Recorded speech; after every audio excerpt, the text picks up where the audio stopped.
Hi, my name is Leigh Perry. I am Mrs. USA Earth 2026. I am the Market OR Business Manager for Greater Colorado and Kansas with Common Spirit. I am a mom. I am a 4-H instructor. I am a master gardener. The titles go on, and so do the calendar invitations. Does anybody else's calendar look like this? Raise your hand if you've ever felt successful on paper but exhausted in reality. Women today are expected to be superheroes. They're expected to excel professionally while also carrying the invisible load of leadership for their community and at home. Women are under pressure to be the boss babe, to be a supportive spouse, to be an active and engaged parent, to take care of the house and its pets, to have hobbies, to be social, and to remember to hydrate, exercise, and limit our caffeine intake. All while also expected to get 8 hours of sleep. And not only that, we are expected to do it effortlessly. This is the hidden pressure of doing it all, and it is exhausting. We also have internal pressure to prove ourselves and from our fear of disappointing others. We have guilt associated with saying no, and we don't allow ourselves rest and recovery. We also have a national culture of constant accessibility. In reality, we do have to wear many hats, but how do we balance that effectively? Remember, you can do anything, but not everything at one time. I have worked in health administration for over 15 years. I have managed teams of over 115 employees and more than 45 doctors. I have had 9 clinical sites, multiple hospitals, and I started from the ground up as an executive assistant, then a project manager, and finally into a leadership capacity. But my career came at a cost. Up until recently, I thought a 40-hour work week was just a dream. I would work consistently 60 hours or more a week. I worked my nights, I worked weekends, I worked vacation. There was never a time I wasn't working, and I was always accessible. And I did it while battling chronic autoimmune, trying to be a mother to a young son, and trying to be a good wife to my husband. To say I was exhausted was an understatement. I was completely burnt out.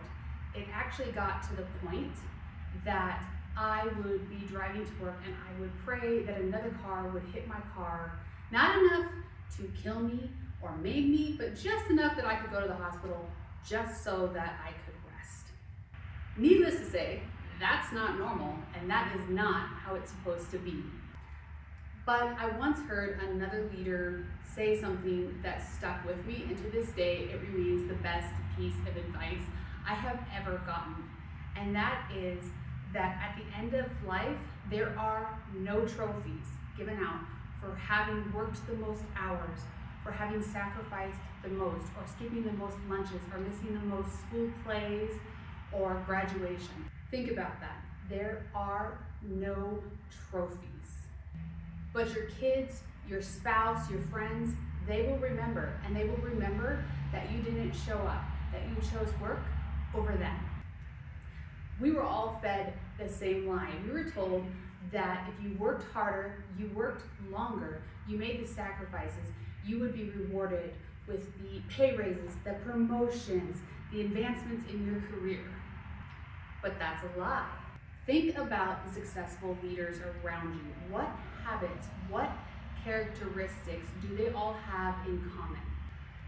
Real leaders all have the same characteristics and habits. They are resilient. They are calm under pressure. They have clear priorities both professionally and at home. They have boundaries. They have hobbies, and they have a life outside of work. High-performing leaders spend more time strategically thinking, planning, and building relationships, and less time reacting to situations. But the journey to get to this isn't easy. It is bumpy, it is long, and it will challenge you. It's a complete change of habit, mentality, and learned behavior. But the key to success, take up space. Take up space as a woman, take up space as a person, take up space as a leader. When you hear me say take up space, what does that mean to you?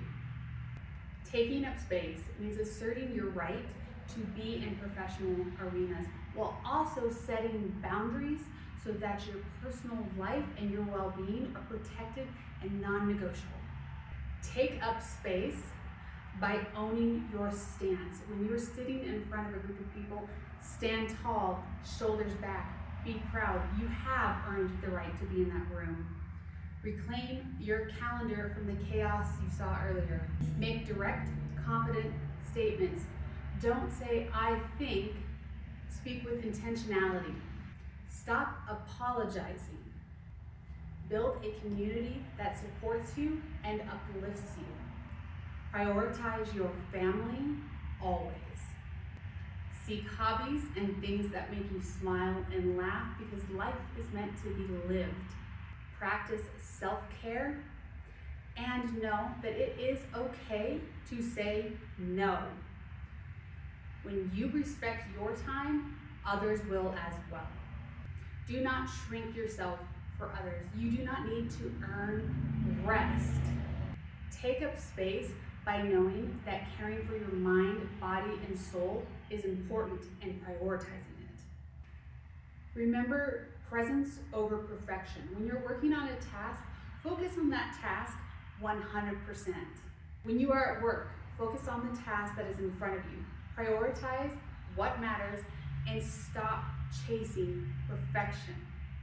When you're home, be present, be engaged. Leave work behind and focus on your family.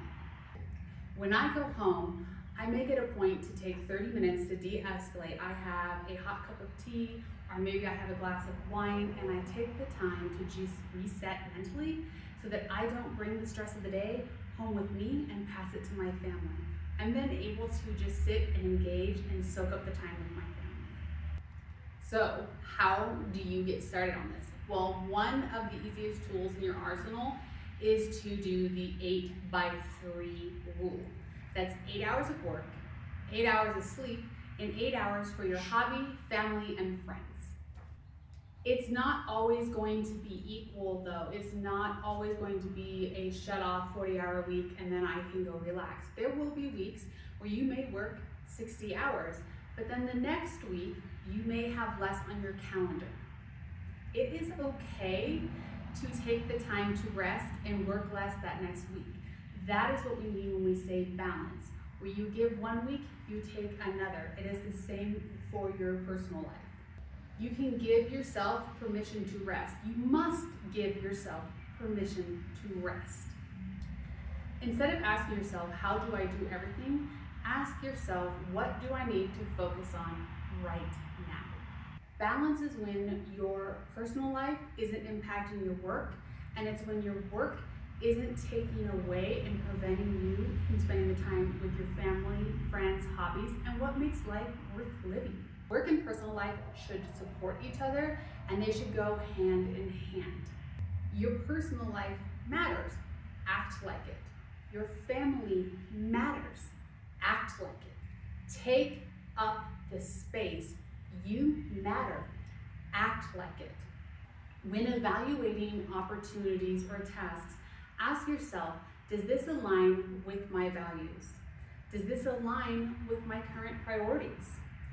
What will this cost me? What will this require me to delay or delegate? And most importantly, is answering yes to this sustainable? What are you currently saying yes to that is costing you too much?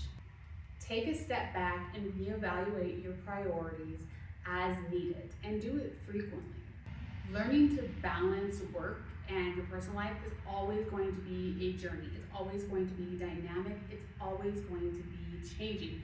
There will be times that you'll be really successful and there will be times that you are not, but you do have tools to help you on the way.